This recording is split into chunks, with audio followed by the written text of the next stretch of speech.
उत्तर प्रदेश में 9 विधानसभा की सीटों पर हो रहे उपचुनाव से पहले योगी आदित्यनाथ सरकार को बड़ा झटका लगा है। जी हां, एक तरफ भारतीय जनता पार्टी 9 की 9 सीटों पर परचम लहरा देने का वादा कर रही है, तो दूसरी तरफ यहां अखिलेश यादव तमाम जोर आजमाइश करते हुए दिखाई दे रहे हैं कि उपचुनाव में भी लोकसभा चुनाव की तर्ज पर बीजेपी को दबोच लिया जाए। लेकिन भारतीय जनता पार्टी या यूं कहें कि उत्तर प्रदेश सरकार को न्यायपालिका से कड़ी फटकार लगी है। आपको बता दें कि उत्तर प्रदेश में बुलडोजर एक्शन को लेकर के लगातार सवाल उठ रहे थे। योगी आदित्यनाथ सरकार के आदेशों के अनुसार अधिकारी लगातार अवैध अतिक्रमण पर यहां पर बुलडोजर एक्शन लेते हुए नजर आ रहे थे। लिहाजा बड़ी मात्रा में जो है यहां पर कहीं ना कहीं उत्तर प्रदेश में जो एक मांग उठ रही थी कि अवैध तरीके से ये जो अतिक्रमण है इसको हटाया जा रहा है, न्यायिक प्रक्रिया के अधीन नहीं है। सुप्रीम कोर्ट में इस पूरे मामले की सुनवाई हुई। सुनवाई के दौरान chief justice of India DY Chandrachud ने आदेश जारी करते हुए कहा कि योगी आदित्यनाथ सरकार जो बुलडोजर चला रही है वो असंवैधानिक तरीका है। किसी के घर में घुसकर इस तरीके की कार्यवाही करना अराजकता है, और यदि कोई अतिक्रमण हटाना है सरकार को तो उस अतिक्रमण को हटाने की एवज में राज्य सरकार पीड़ित परिवार को 25 लाख रुपए का मुआवजा दे। इसके बाद क्या योगी आदित्यनाथ का बुलडोजर थम जाएगा उत्तर प्रदेश में? क्या बुलडोजर पर बैन लग जाएगा अब सुप्रीम कोर्ट के कड़े आदेश के बाद? और क्या विपक्ष अब योगी आदित्यनाथ के खिलाफ इसी मुद्दे को एक बड़ा मुद्दा बना करके उत्तर प्रदेश में विधानसभा उपचुनाव में यहां पर जीत का परचम लहरा पाएगा? तमाम मुद्दों पर चर्चा करेंगे। न्यूज रूम में मेरी मौजूदगी है, मेरे वरिष्ठ सहयोगी अमन जी मेरे साथ मौजूद हैं। सर, कैसे देखते हैं सुप्रीम कोर्ट की फटकार योगी सरकार को? सरकार बैकफुट पर दिखाई दे रही है, विपक्ष यहां पर हमला करता हुआ नजर आ रहा है कि हम तो शुरुआत से ही कहते आ रहे हैं कि योगी आदित्यनाथ जो है असंवैधानिक तरीके से कार्रवाई कर रहे हैं, उनका शासन प्रशासन पर यहाँ अंकुश नहीं है।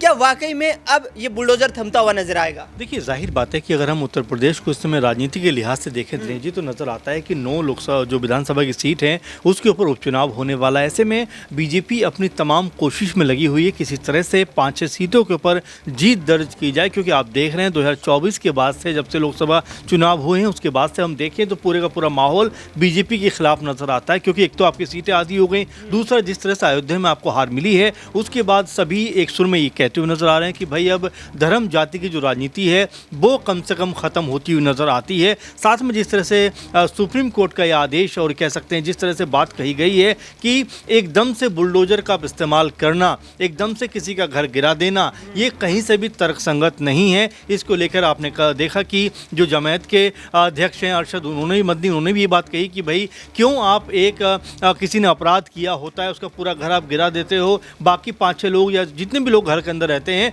उनका फिर क्या होगा इसके ऊपर आप नहीं सोचते। तो मिला जुला कर देखा जाए दिनेश जी तो नज़र ये आता है कि उत्तर प्रदेश के अंदर बीजेपी और साथ में सीएम योगी कहीं ना कहीं घिरे हुए नजर आते हैं। और वैसे भी आप देखिए, सिर्फ कोर्ट या जो विपक्षी दल है उनकी बात नहीं, खुद बीजेपी के अंदर खाने में भी आप देखें, केशव प्रसाद मौर्य कुछ दिनों पहले ही जो राज्यपाल हैं उत्तर प्रदेश की आनंदीबेन उनसे मुलाकात करते हैं। अब आखिर ऐसी क्या जरूरत, भूषण शरण सिंह भी बोलते हैं। हाँ, वही बोलते हुए नजर आते हैं। इसके अलावा निषाद का आप देख रहे हैं जिस तरह से लगातार उनका रुख अलग दिखाई पड़ता है। अनुप्रिया पटेल कई बार कह सकते हैं कि जमकर विरोध कर चुकी हैं। जयंत चौधरी भी इससे पहले योगी जी के जिस तरह से नाम के ऊपर सवाल उठा चुके। तो ऐसे तमाम सारे बिंदु हैं जहाँ पर योगी जी घिरे हुए नजर आते हैं। और साथ में ये भी कहा जा रहा है कि अगर इन उपचुनाव में दिनेश जी बीजेपी को हार मिलती है या बीजेपी कम सीटों पर सिमटती है तो योगी जी का भी जो कद और पद दोनों छिनता हुआ नजर आ सकता है। अमन जी, मैं चुनाव से संबंधित ये सवाल पूछना चाहूंगा। सुप्रीम कोर्ट का ये आदेश जो आया है,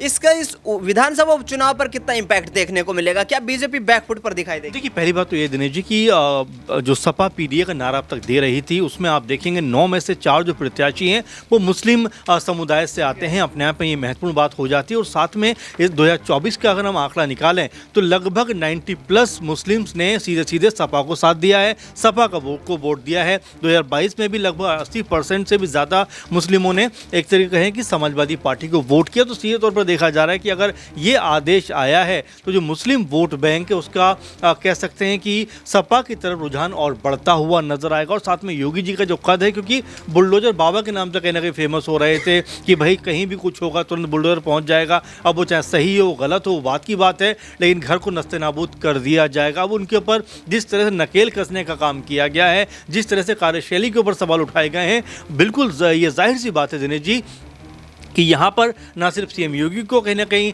इसका घाटा होगा, साथ में बीजेपी के ऊपर भी ये चीज़ें भारी पड़ती हुई नज़र आ सकती, क्योंकि आपको याद होगा कि संजय निषाद ने भी ये बात कही थी कि मोदी योगी मैजिक अब ख़त्म होता हुआ या फिर कम होता हुआ दिखाई पड़ रहा है। तो ऐसे में अब बीजेपी को एक नए प्लान के साथ जाना पड़ेगा, और साथ में अगर इन 9 सीटों के ऊपर बीजेपी अगर इक्का दुक्का सीटों पर जीत दर्ज करती है तो आप ये तय मानकर चलिए कि बीजेपी के अंदर जो घमासान है वो बढ़ता हुआ नजर आएगा।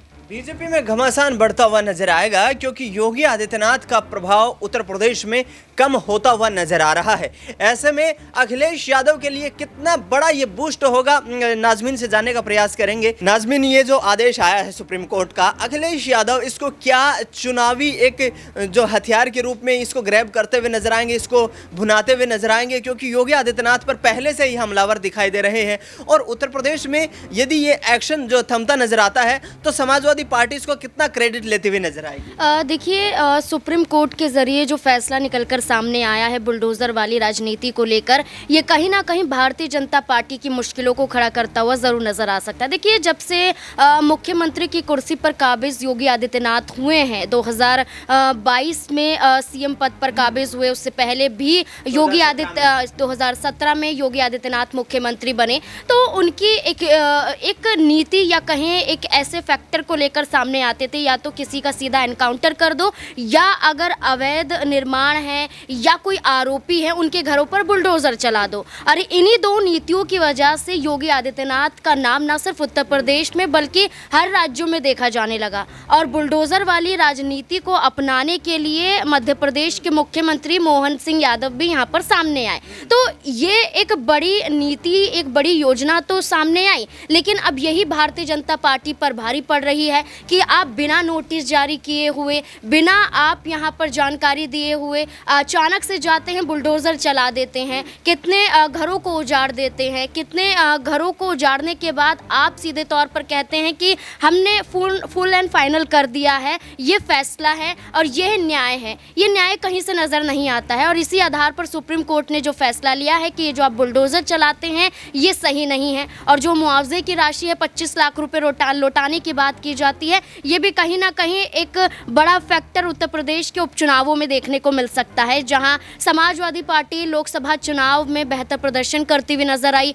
अकेले अपने दम पर भारतीय जनता पार्टी को चुनौती दी। भारतीय जनता पार्टी लोकसभा चुनाव के मद्देनजर देखा जाए तो पिछले चुनावों से आधी हो जाती है, और उपचुनावों में भी देखा जाए तो परिवार को परिवार के खिलाफ उतारने के लिए तैयार हो जाती है। यहाँ तक कि चुनाव तारीख में बदलाव करने को लेकर भी समाजवादी पार्टी आरोप लगाती है कि ये सिर्फ और सिर्फ एक रणनीति के तहत किया गया है, क्योंकि भारी संख्या में लोग उत्तर प्रदेश में मौजूद होंगे तो समाजवादी पार्टी की जीत कहीं ना कहीं सुनिश्चित हो सकती है। तो तमाम आरोप लग रहे हैं, और ये एक नीति जो सामने आई है ये अब भारतीय जनता पार्टी पर भारी पड़ रही है, और सीधे तौर पर अब सुप्रीम कोर्ट की तरफ से भी फैसला सामने आ जाता है, जवाब सामने आ जाता है कि ये एक सही न्याय नहीं है, बल्कि कानूनी प्रक्रिया के तहत अगर किसी का इंसाफ होता है या जो आरोपी है उसे सजा मिलती है या कुछ भी यहाँ पर फैसला होता है, कानूनी प्रक्रिया के तहत होना चाहिए, ना कि आप सीधा बुलडोजर चलाकर न्याय कर दें। पिछले काफ़ी लंबे वक्त से बुलडोजर प्रक्रिया को लेकर के सवाल खड़े किए जा रहे थे। लगातार इलाहाबाद हाई कोर्ट और इसके बाद सुप्रीम कोर्ट में सुनवाई चल रही थी, और इस पूरे मामले पर देखा जाए तो योगी आदित्यनाथ सरकार जिस तरीके से अपराध को ख़त्म करने के लिए कहती हुई नजर आ रही थी कि अब कोई भी अपराधी उत्तर प्रदेश में नहीं टिकेगा, यदि किसी पर आरोप लगता है तो उसका आशियाना नेस्तनाबूद कर दिया जाएगा। लेकिन देखना ये होगा कि आखिरकार उपचुनाव से पहले आए सुप्रीम कोर्ट का सुप्रीम फैसला आखिरकार किस तरीके से उत्तर प्रदेश में विधानसभा उपचुनाव की चुनावी फिजाओं को बदल पाएगा, और क्या योगी आदित्यनाथ को बड़ा झटका उत्तर प्रदेश में लगता हुआ नजर आएगा। फिलहाल इस खास कार्यक्रम में इतना ही। देश दुनिया की तमाम बड़ी खबरों के लिए आप देखते रहिए SPN9।